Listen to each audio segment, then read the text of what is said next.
We're here at the Knowledge Lab at the Institute of Education, University of London, to discuss what secondary maths teachers should be doing to remain motivated and interested in their subject throughout their career.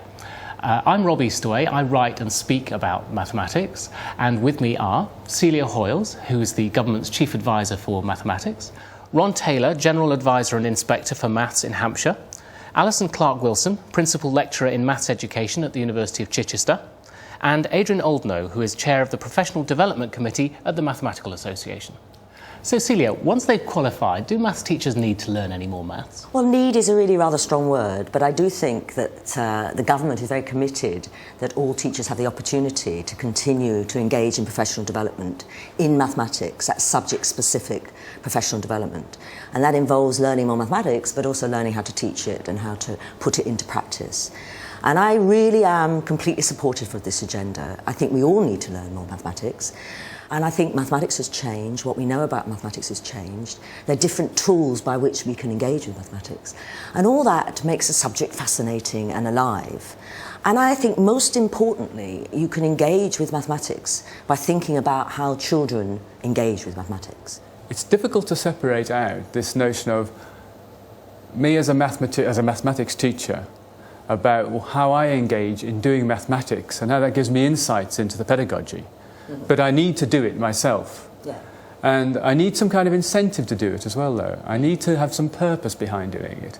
So, yes, it does give us insights into how children learn, but what's the incentive for teachers to do it? What is the incentive for them to engage themselves in the process of mathematics? I mean, it's interesting to do something new in maths. Aren't teachers going to say about this, yeah, but when am I going to get the time to step back and do all of this? There's no doubt that having the current system, which is very much driven by high-stakes examination, that is a teacher's perspective. So, in thinking about the way the curriculum is developing and will continue to develop in the coming years, how adjustments to the assessment system are going to be necessary to allow teachers to feel free and have a little bit more control over how they build these things into the curriculum. Alison's talked about the pressure which all teachers feel, which is about its exam results, and of course that's exacerbated by the raising of the stakes of mathematics, and therefore teachers feel that's really their prime enterprise is to get good results. On the other hand, we've got in England, or Britain as an industrial nation, whose really survival lies on having a knowledge economy, and that means getting more people to want to attract to take the more difficult sounding subjects, the science and engineering and mathematics. And how can we persuade teachers to become the vehicles that turn kids on to seeing these subjects as exciting and interesting subjects? But isn't the way to persuade is to engage with mathematics? If teachers are given the opportunity to actually work on mathematics, and I don't mind whether it's using ICT and exploring something they've never explored before. It could be puzzles and games, it could be modelling what's happening outside, it could be science, it could be engineering. And it's all those different ways of re-engaging teachers with mathematics. You're quite right. There are several ways we look at this. We look in terms of the way in which ICT is changing the way in which we work with mathematics. We can look at the way in which society itself needs knowledge of mathematics, about the way in which we're misinformed, in fact, in terms of what the newspapers say, in fact, what the media say, and governments indeed. And it gives us a powerful tool for examining that. So if you like, a core skill that maths brings is an analytical one, a questioning one, and a rationale to something which we might not have if we didn't study mathematics. These might be all very worthy things, but how does the teacher get passionate about There's them? a sense of a learning community happening within the school. So learning doesn't just happen by kids in classrooms. That the culture of the way the school operates is very much that they're looking forward, and teachers are encouraged and given time to continue to want to discuss and develop their subject knowledge. I think many English departments would be very likely to be talking about books they were reading and plays that they were familiar with, but it's less likely to hear a maths department discuss a maths problem they're jointly working on. Why is that? Why don't maths teachers sit round? It's definitely an issue around the perception, the public perception of the subject and the public perception of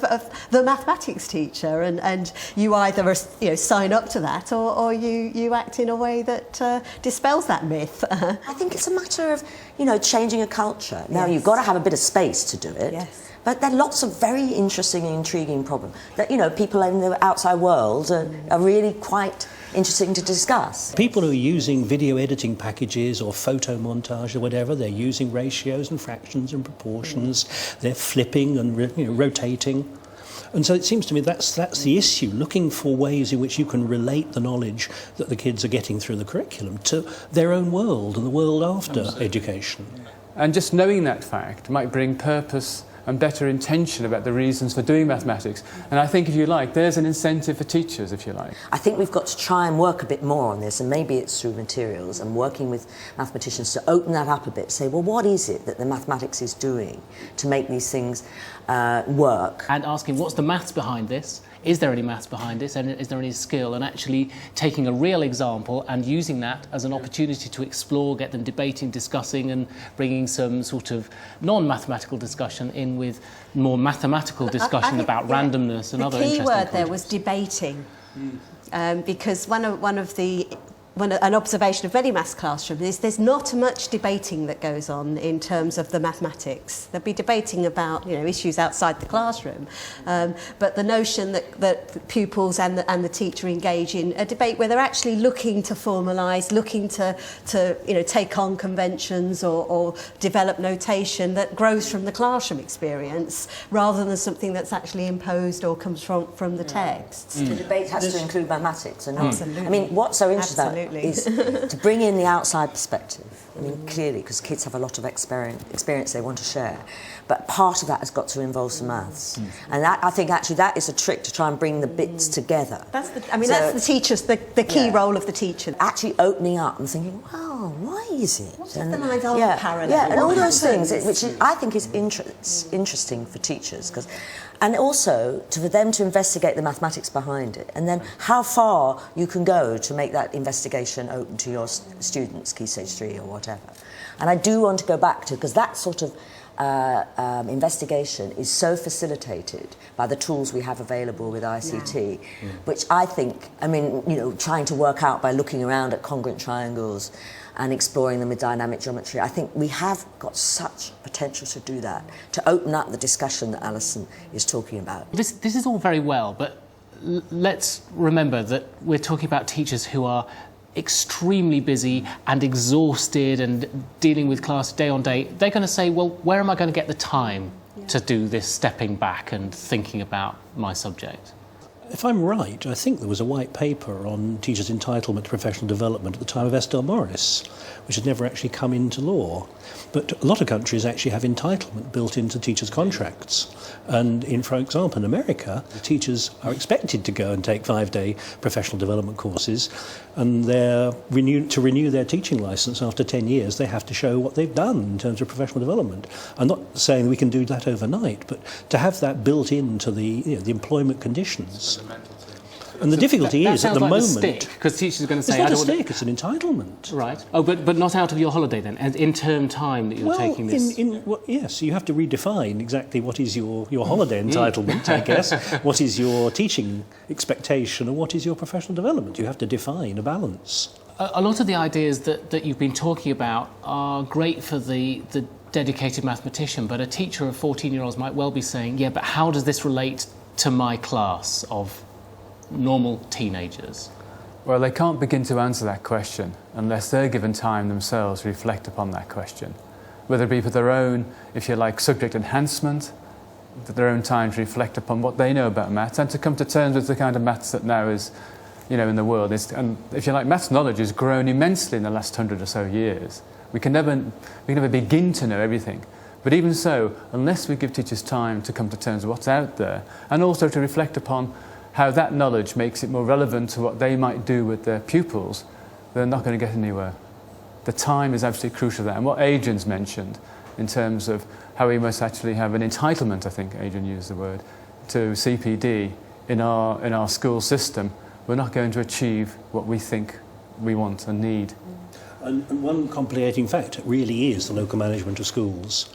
So while the budget for professional development is effectively locally managed by the senior management of every school, high on the priority are whole school issues rather than subject issues. And if the exam results are fine, then subject knowledge of professional development of teachers is a pretty low priority. I think what we're trying to talk about is professional development of their subject knowledge, which is something that they wish to have. And I think, yes, time is crucial, but I think what this is about is actually creating a demand for this. And where we have enough teachers who really want to know, and I'm sure they do. It's just we've got to open up the discussion about what maths is about. And in a way, I see all of this as part of professional development and learning more about the subject. And it's once you make that this has got to happen, then it becomes, in a way, often quite ritualised and routinized. And this is the problem in the States, actually. Although, yes, the time, but once it begets sort of something you've got to do, then it almost becomes like a tick box. So we've got to get the balance right between, yes, we would like the time and space to do it, and we would have the supply side, so there's plenty on offer that people can do. You're right, there's almost two extreme points of view, really. Yes. But it's about, you can't just, doesn't happen without some kind of structural or strategic vision taking place here, Yes. So, for instance, I mean, very lucky to work in a local authority where CPD for teachers is valued, and there are cluster meetings, network meetings of a variety of types. Right. And links with higher education. Yeah. And it seems to me, if you don't have that structure in place, it just doesn't happen. No. There is this notion that you do need to put something in place, it seems to me, to enable those opportunities to be there. You're a teacher. Miraculously, you've managed to create a long evening for yourself, or a day, to sit down and refresh yourself and remind yourself why you love maths. What would everyone here do with that day? Or what would you suggest a teacher do with that day to get themselves excited? I've got 3 maths problems that have been sitting pinned to my boards that give me a day and I know what I'll be working on. Excellent. I think that's similar. I mean, I've just recaptured my interest in 3 dimensions, and the perceptions of looking at different objects in different ways gives you insights into different solutions and things you can tackle. So, yeah, it's in a way, it's about doing some mathematics, actually. I suppose it's probably, I play with, I'm fortunate because I'm retired, so I actually do get the odd day, so I can play with those things. But it's actually trying to find out more about what other subjects are doing and where we've got opportunities to work with science teachers, design technology teachers, because the problems that they're introducing in the classroom, which the kids do find relevant, have got good opportunities for us to cash in on the maths side.